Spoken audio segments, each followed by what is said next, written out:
Welcome to the True That Show, a show about lifepreneurship presented with wit, humor, and banter by Deborah Drummond and Caroline Blanchard. A lifepreneur is someone who's living life the way an entrepreneur runs their business. All in. Lifepreneurs are rock stars. Lifepreneurs are people who are brave, who risk, who live full on, who think out of the box, who win this thing called life. Lifepreneurs are around us every day. They are everyday heroes.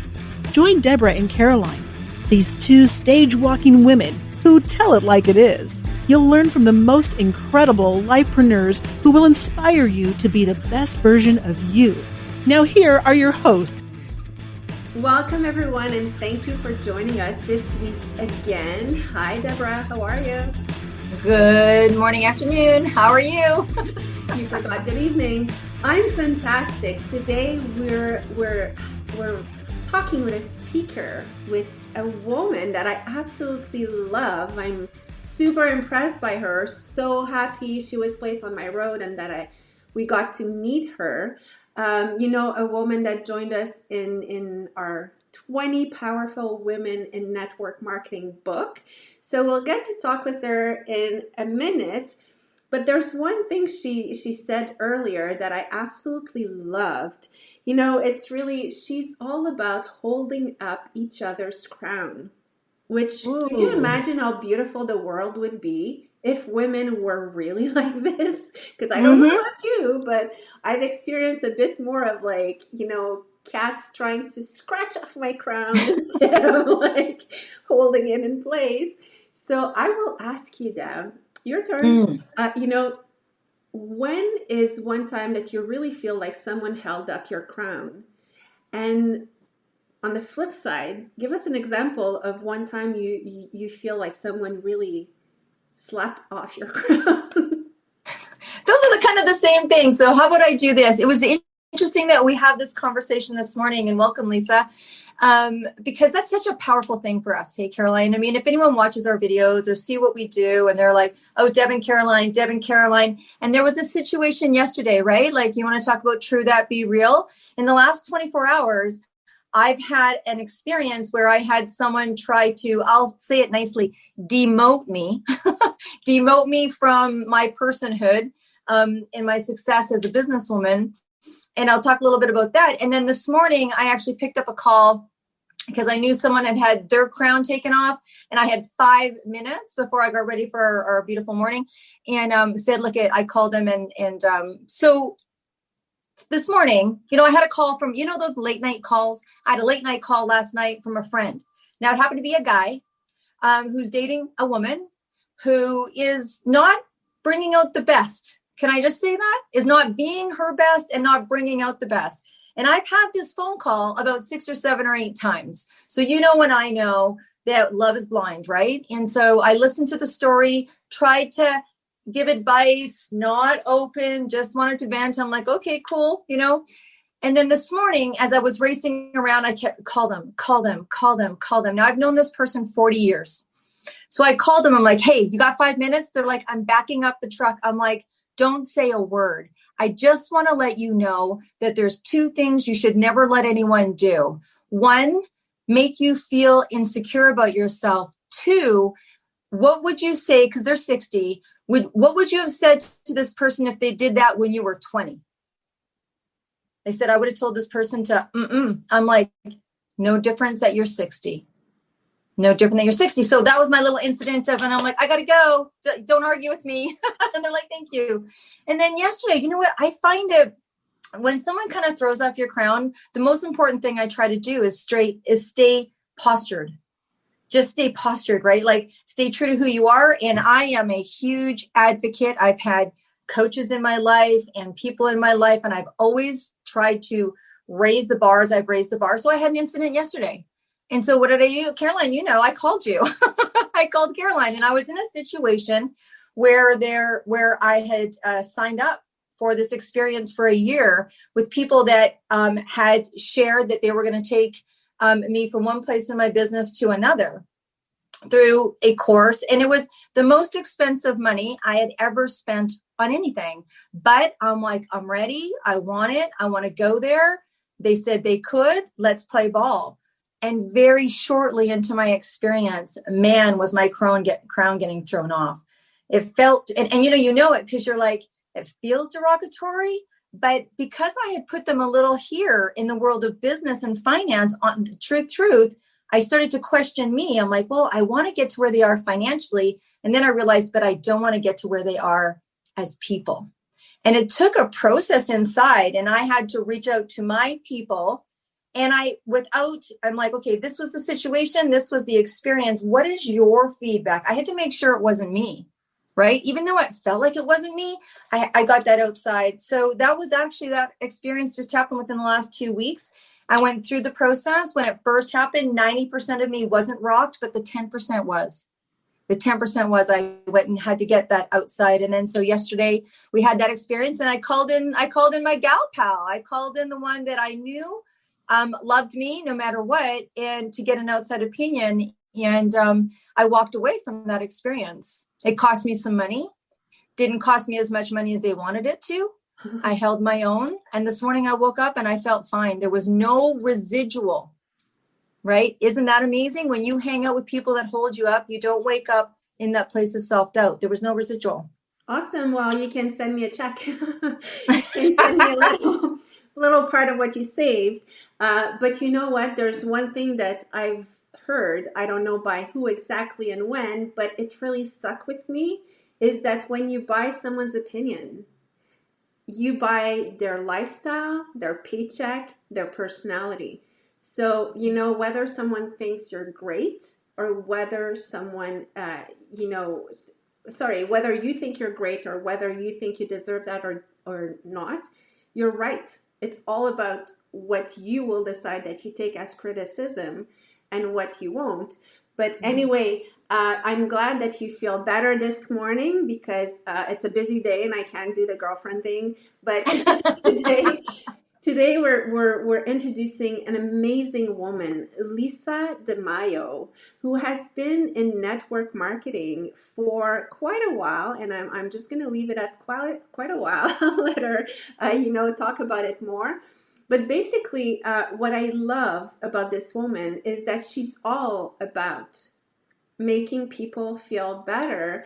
And I'm not just saying that in a positive, woohoo way. It's really about that, because, you know what, I will let you discover her, but her purpose is really to go get out the best of everyone. And I think that's what makes her shine so much. That's what brought her into this industry and made her go to the very top. As a single woman, as a single mother, she's a 7-figure earner, and she's been holding that for quite a while. So it was not just a lucky day for her. It's actually, she worked at it. She got it. And I'm going to shush and welcome Lisa. Can you tell us a little bit about you? Well, it started at 19. I woke up one day and my dad had passed. I woke up on my 18th birthday to find out my dad had passed. And he was sick for a long time, all through high school. And my mother struggled, and she did an amazing job with us. And he was very sick, and no one had cancer that we knew of in 1986. And it was just really, really difficult. And we went to a meeting. It was a network marketing meeting. And my mom said, come with me and let's just check this out. Maybe it's something we could do together. And I was so fascinated by the people in front of the room. It wasn't the product. It wasn't the company. It wasn't the system. It was the people. And that was really my first exposure to coaching. And I knew that it wasn't normal to be so depressed. I had a lot of death, a lot of experience with death in a very short amount of time. 5 people very close to me within a few years at the age of 18 to 20. And I was fascinated with the mindset of those people. And I began a personal development journey. And we didn't have the internet, I'm not so young. We didn't have the internet. I went to the library. I walked to the library, up the hill in the snow. I walked to the library and I got the books and I read the books. And I had cassette tapes that I used to rewind with the pencil and play them over and over until you could see through them. And I would listen to these people over and over. And I began my coaching journey at 19. That is just so cool. So for you guys listening to that and you're like, what's a cassette? Google it. You Google it and look for a picture. But basically, Lisa, tell us, how did you start when did you really decide, you know what, I'm building this and this will be my life? Like I'm putting all my efforts in there and that's it. That will feed my family. That will be my life. So my journey, it was parallel. I was always doing coaching work and I did everything I was supposed to do. I graduated college and I got a good job. And I actually got a great job. I was in pharmaceuticals for 15 years. I had a coaching business at night and on the weekends. I never stopped coaching and being coached and being trained. And remember, we didn't have the internet. I wasn't logging on to a course. I was physically traveling to different destinations for years at a time. I'm trained in a good solid 12 or more modalities. And I was doing pharmaceuticals and trained by 2 pharmaceutical giants. And it was an awesome experience until I had babies. And then it was like, you're waking up and it's dark and you're getting home and it's dark and it's just this rat race. And I was really caught up in the rat race. And I was so fearful to leave that pharmaceutical paycheck and go out and do anything on my own, a coaching business, anything. And people were telling me, like, you should be so grateful for this money. You have a company car, you have an expense account. And I was buying their opinions and they were living in my head rent free. And my life was a beautiful lie. That's what it was. It looked like, we were both college educated and had 2 incomes and had the 2 kids and I was physically getting sick. I couldn't do it. I was burning the candle at both ends. It was a Saturday night and I was then married. We were playing the game Cash Flow and Robert Kiyosaki's game Cash Flow. And I remember arguing with my ex-husband about how much money the game cost back then. I think it's a lot cheaper now because we just bought it again, but it was a lot when we bought it. And I said, I'm getting out of the rat race. And watch what you put out there because it comes right back to you. The following week, a woman turned me on to a skincare company.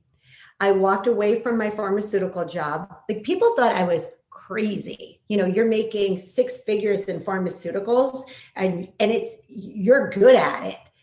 And I was miserable. I mean, I was sacrificing my life for a paycheck. I wanted to be with my girls. And somebody else was raising my kids. I didn't see them. I got to bathe them at night and, had anxiety before I started doing my inventory and getting ready for the next day. I was miserable. And I just said, you know what, I'm going to do this. And I joined a network marketing company and I broke every single record. I mean, I skyrocketed to the top in this company. And 5.5 months, I was at the very top level. And when I look back, it was not 5 months. It was 15, 20 years of coaching and personal development and pharmaceutical training, which is hardcore training, if any of you are in pharma, and all the personal development. And that was my skill set. That was my niche. That was my gift, was being able to work with people and have people double down on their strengths. And then story is I was in that company for 6 years. 3 years in, I just realized, you know what? Once again, I picked the right industry, but this is the wrong home for me. And if you're ever feeling that, anyone, there's no shame in that. I also picked the wrong husband the first time. I mean, we don't always get it right the first time. And I was just not in the right home for me. Company's great. It wasn't great for me. And that was another bold move in my career. But I knew being in a different company and going for what I wanted was really going to be the test. I didn't get lucky in network marketing. I worked my tail off to be where I am. So I knew that those characteristics would carry over in another company for me. And I hit 7 figures annually, which is not typical. Neither is my work ethic, but I did hit it in less than 2 years in my company. And like you said, Caroline, I've been holding strong ever since. Let's talk about that a little bit, Lisa, because when people hear people hitting a high number in a company, right? And you clearly have drive and you clearly have vision. And we'd love to chat a little bit about your definition of, strength. But when you kind of went from this rat race, people have an assumption, and particularly if they haven't been in this industry that understands the flexibility, they're like, okay, well, she went from here to another 7-figure. Is your life any different? Is it any better? Did you just change those hours of pharma into these hours of the industry that you're in now? Like, what's different? What's making you feel joyful where before you were like living in sadness, it sounded like? Yeah. And it's so cool, Deb. And by the way, I now have 3 children, and I have 2 stepsons, but I had my third baby while making this whole transition and making it all happen. So, 3 kids under the age of 4 and deciding, I don't love where I am right now. Yes, we work really hard. In pharma, somebody told me, this is how much you could make. This is your glass ceiling. We will work you. We will work you. And this is how much money you are worth. And I didn't like that. I was like, I'm giving you all my time, all my energy, all my gifts, all my everything. And I am capped. I want to break through the glass ceiling. That was number 1. The other thing is, this is what happened. When I gave birth to my oldest daughter, she was in the NICU, the neonatal unit, for almost a month. And then I got sick as a result of stress and nerves right after that. So between the 2 of us, and we always laugh because we have so many things the same, we were both pretty sick for a while. But I was forced to go back to work because my maternity leave was up, or I forfeited my job. And that's when I was like, this isn't going to be my life. There is no way. And the difference with network marketing and a job is I think we work even harder and we work longer hours, but I decide when and how, and I decide who I work with, and I don't answer to anyone ever. And that's the difference. So do we work as hard? Probably we work a lot more because we own our own businesses. But it's just with pleasure, and it's with people I like. Yeah. Okay. And if my son comes, he might walk in right now and say, Mom, when you're off, he does the thing with my hair because he's charming. I want eggs. My team is cool with that. Where in other companies or when having a boss, I always felt like I had to obey the rules. And the rules didn't work in my life. Right. You know what? Sorry, I'm going to add one thing here because I do have the impression, I kind of got a enlightenment. Network marketing doesn't have always the best reputation. And I think that one part is people like us are talking about it, how much we love it and we're successful. And, it gave us time freedom and it gave us, financial freedom. Mm-hmm. And then some people will be like, okay, I'll get in. But they also equate that to no work, which none of us ever said that, But the thing is, like, I work long hours as well. And I don't have the impression that I work. So, when I answer texts at 10 at night, some people will be like, oh my gosh, you're working at that time. I'm like, no, I'm answering a text. I'm not working. Right. It's not like going into work and punching in and being like, I'm here from 8 till 5. And, exactly what you said, answering to someone, feeling like someone owns you. That's a feeling we don't have in this industry. So yes, we do work. And that's probably there that a lot of people get misleaded, thinking I'll go in this industry and I'm just going to sit and make money. It's not about that. There is a lot of work as well. It's just exactly like you said, Lisa, you choose it. It's all your own choices.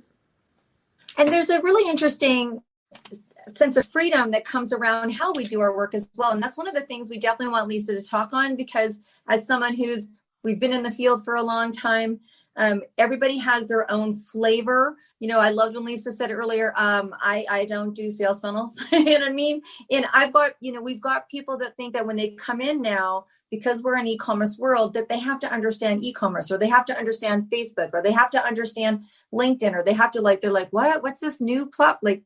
So now I'm getting told to join Clubhouse, whatever it is, right? And Lisa's nailed down her niche very comfortably on how she claims is one of her formulas to her success in this industry. Do you want to talk a little bit more about that, Lisa? Because that's really one of your gifts. I do, because I'm not so great on network. I'm not so great at social media and networking on social media. So that was hard for me when the world really went to social media. I mean, I'm not wearing a thong on Instagram. I'm not doing it ever. And I can't compete with you 20-year-olds who do. And, there is a strategy for everybody. And in all seriousness, whatever works for you, work it. And don't let anyone knock off your crown and say, you can't duplicate that. Double down on your strengths. And my strength is in coaching and personal development. That's what makes me unique. That's what makes my team unique. They get hours and hours and hours of personal development for free. It's part of the perk of being on my team. I'm a life coach, a leadership coach, a master trainer, trained in Neurolinguistic Programming for years, 2-year programs in different modalities, and giving that away to my team and my people, for free. And it's developing people, and then they have a vehicle in which they can make money. And that's what network marketing is. So Deb, I know you had a different way of doing it. You didn't do it on social media either. And I do have my soon to be 19-year-old daughter just joined me in my business. And she's doing everything for her is an app on a phone. Mom, you could do this on the phone. And you could, I barely know how to use an app on a phone. I know how to work with people. And whatever my team wants to do and whatever they're strong at, I focus on that for that individual. And Caroline, I think the reason why we don't care that we get a text message at 11 o'clock, at night when everybody else thinks that's so crazy, we're so proud of the breakthroughs when we, it's like having this massive family and these children, and they're like, Mom, I just got accepted into the college of my choice. And you're like, yes, I'm so proud of you. So people who aren't in our industry will say you're always working. I feel oftentimes I'm working to celebrate the breakthrough, celebrate getting over a challenge with somebody. And for me, network marketing is just disguised as personal development with a paycheck. That's what it is for me. It's getting through a lot of stuff with ease and grace and elegance. It's not always so easy. And when you have people that are in alignment with how you think and you can hold each other up, that's what a team does. It's when the geese fly in formation, you look at the geese in the sky, and there's always one in the front, and they're all honking. But sometimes that one gets fatigued, and it goes to the back, and someone else takes the lead. And over my career of almost 16 years now, I love that. When I'm having we just went through COVID in my house, and my team took over. I was like, guys, I'm out. They took over. I had a couple of major losses. I lost one of my most significant mentors when I was leaving one company and joining another company. And it was in that very vulnerable moment when I first cried in front of a team of thousands of people and said, I'm a mess. Like, I can't do this right now. That's when they stepped up. And that's the difference I feel with network marketing and a job. I'm not worried about somebody taking my position. I would be so happy if I came out of my morning or my sickness or my whatever, my vacation, and someone rank advanced and even rank advanced higher than me. Like, you're both not in your head, because how amazing is that. And I am on a mission, and my team knows this. And I'm so proud of you ladies for getting this message out there to so many people, men included. My brother is my number one business partner, and completely supported by my now fiance, incredible men in this industry. But my greatest accomplishment will be to duplicate other annual 7-figure earners. So I've created millionaires in my organization, but I haven't created annual 7-figure earners. And that is my 2021 goal, is to start to see that happen. And where else does that happen? What other industry does this happen? You know what? That's an amazing question. Let's find other industries where you can actually say that, hey, I want to produce another $1 million earner. Well, probably lottery is a good one. But, what I really like about everything that I'm hearing from you is, first of all, you do acknowledge, you do have millionaires in your organization, and we hear that in network marketing companies.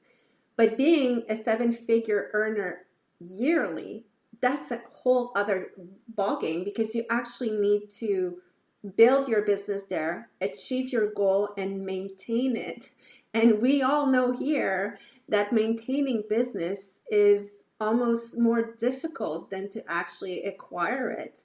And I know, Lisa, you work really hard with your coaching on an expansion coaching and on developing leaders. And that's probably why, you're building something strong. But talk to us the difference between acquiring business and maintaining business, because it's a whole different ballgame.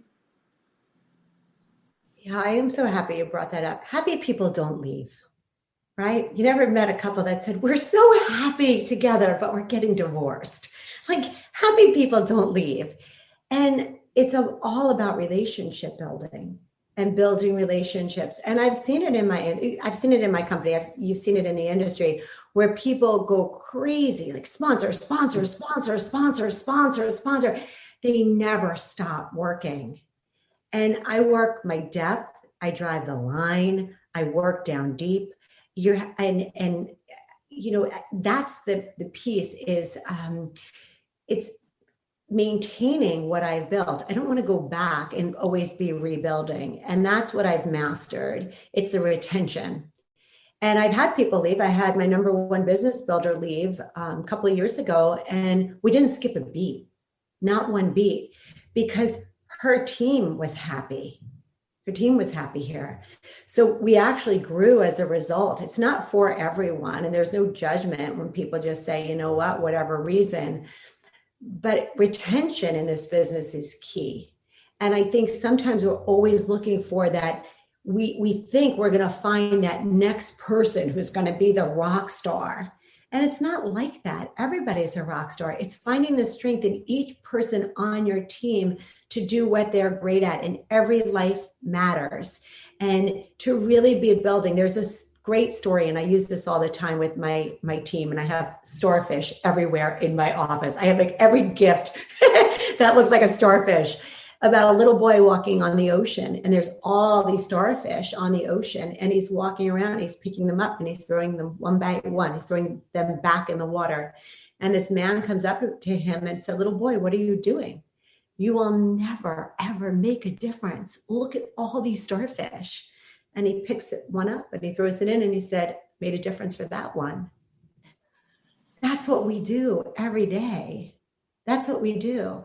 And maybe it doesn't show up as 7 figures for everyone, but I've made a difference for that one.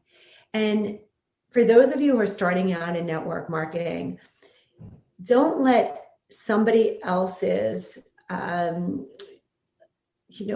where their mindset, somebody else's opinion of themselves affect how you think about you, because this is not for everyone. And you may see the greatness in someone, but if they are not willing to see it in themselves, there's not a lot that you can do to change that. And I think that's the hardest part, is that we believe we see it. It's like we have X-ray vision. We see in other people what they can't see for themselves. But if they are unwilling to see it, or they are unwilling to tap into that energy and have that expand, it's not about me being a bad leader. This isn't the right person. And I think we don't talk about that enough. I appreciate you women so much for doing this, for doing the book. I mean, everybody needs to be sharing this book and sharing these podcasts, because this is the inside scoop. This is what leaders sit around and talk about all the time. And you feel so bad for your team when they're so upset about, I had somebody so great and they don't want to do it. No, you saw the greatness in someone. They didn't see it for themselves. And there's nothing you could do but as quickly as you can, bless and move on. Fabulous. That's fantastic. I think this has been very encompassing and very enlightening. And I think it is really, that's why we love the name of the show. It's called True That, and really getting to the truth.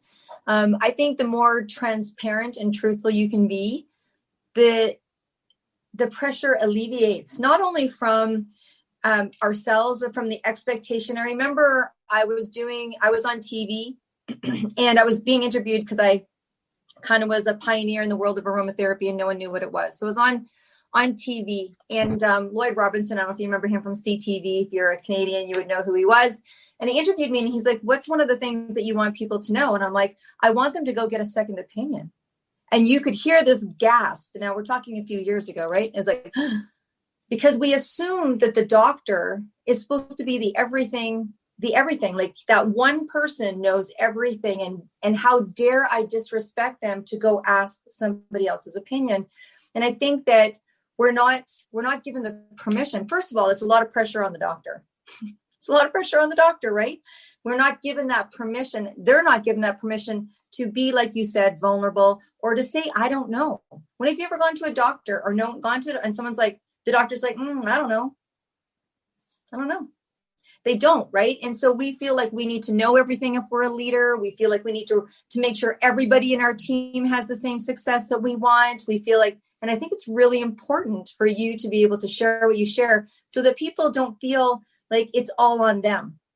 Like there's people in their team that may not be ready, or may just want to hit this goal, or may just want to hang out for the culture, or may just, not everybody wants to be a 7-figure. Maybe they do want to be a 7-figure, but they're too scared to tell the person that brought them in because that person doesn't want to be it. Do you know what I mean? So I think I love these conversations of transparency, which allows people to just be real and say what they do and say what they don't. I know I use the doctor thing as an analogy, but a lot of times we hold as leaders pressure, right? And we don't feel like we can just let that pressure go.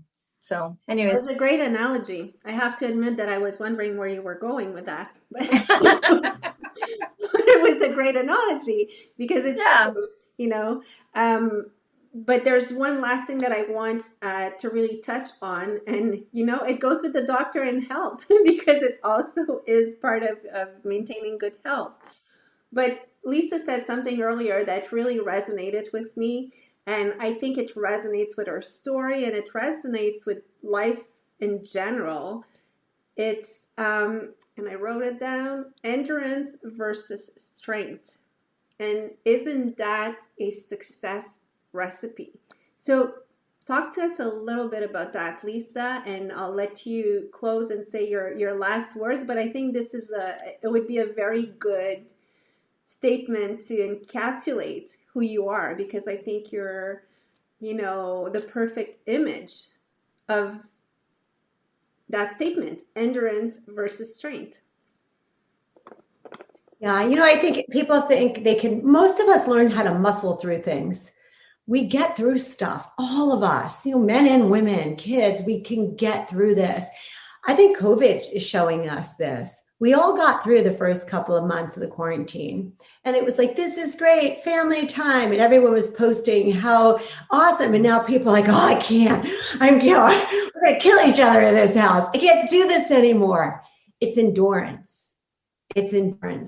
And that's network marketing. It's not about muscling through. It's not about plowing through. It's not about racing to get to the top. It's about endurance. And we all know the cliche is falling in love with monotony. It's doing the mundane. We don't need to reinvent the wheel. It's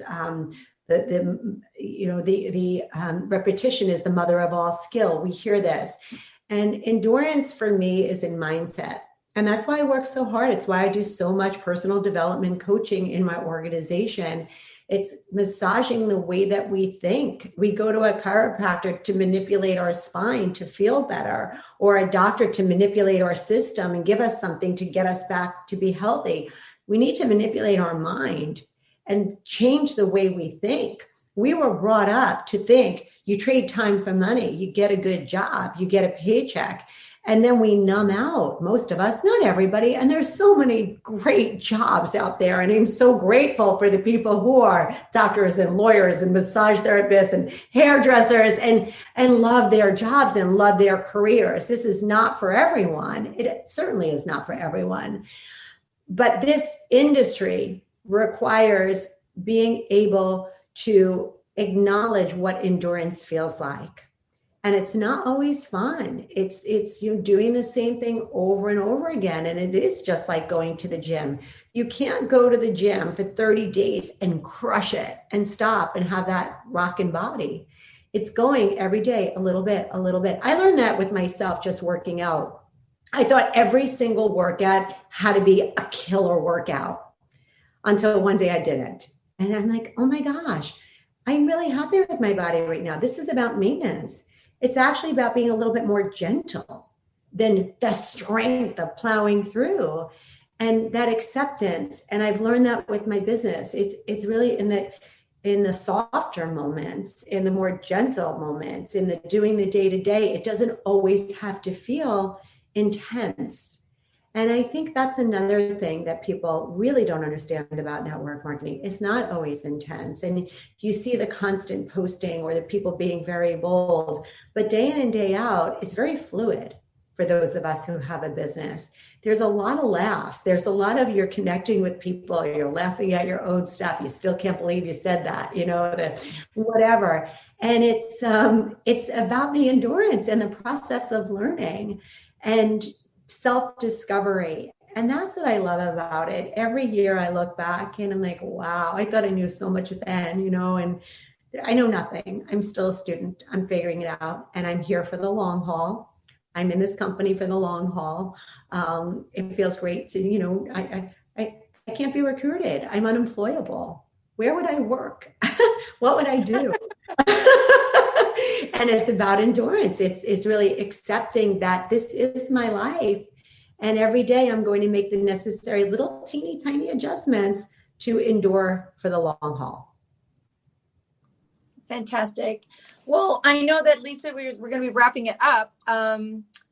If you want to hear stories like Lisa's, if you want to hear a little bit more about her and 19 other incredible women, we're going to encourage you to pick up the book, pick up the copy, and share that with as many people as you can. Because yes, it's 20 powerful women in network marketing, but the piece in there that is that juicy stuff that you're getting today are the words "tell all," right? So Lisa, along 19 other women, are telling all. And so, Lisa, do you want to share with our audience if they want to reach out to you, where they would do that? Maybe your website. We're going to also have that information as well, but where your website, and then Caroline, if you wanted to finish anything off, then over to you guys. Yeah, it's Lisa DeMayo. I'm pretty easy to find, or Caroline says DeMayo. It's Lisa DeMayo.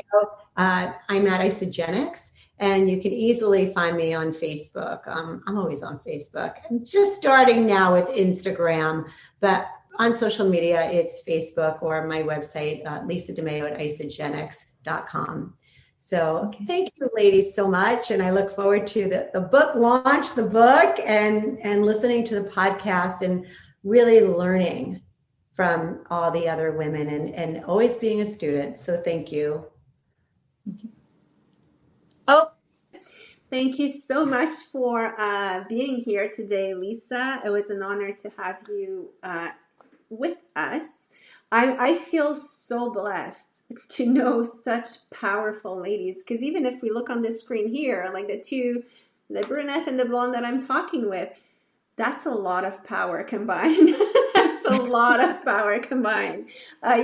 Each in their own company. And there's one thing that you said, you're always a student, and I admire, you being humble this way, and I see Deb, who's always a student as well. Like she gives me headaches about, oh, let's get onto that class and that webinar and that training. And in my mind, I'm like, you could give those webinars, take a break. But it's always about learning. And I think that, it's probably one thing that keeps you so fresh, up to date, and always, on point is when you think that you still have something to learn. And the most successful and powerful people I know all say that. They don't know everything, they are not know-it-all. They're all like, I'm still a student, and that's what I really admire that. And I think that's going to become one of my questions when I want to select if someone is really powerful or just pretending to be. Just going to ask them, so are you still learning? So just made a point here, just learn one new thing for all. Caroline, I'll make you laugh, and we can end with this. My kids teach me so much, especially with social media, and we have to be learning all the time, right? I mean, our world is changing so quickly. And my kids say all the time, Mom, you have to stop hanging out with all these people that were born in the 1900s if you really want to learn how to do things differently. I know. My daughter asked me recently if there was TV when I was young. I was like, are you kidding me? Did you just ask that? I wanted to cry. And I'm like, no. And the phone was just about to come, But anyway, yes, our kids think that we're so ancient. And I never thought I would be that mom, but I am now. So, thank you for being with us today, Deborah. I'll let you close the final close because I know you like to have the last word. So see, there it is. There's our true that. There's our little banter. Well, thank you. We're just going to wrap it up. I know that we all have places to be and people to inspire.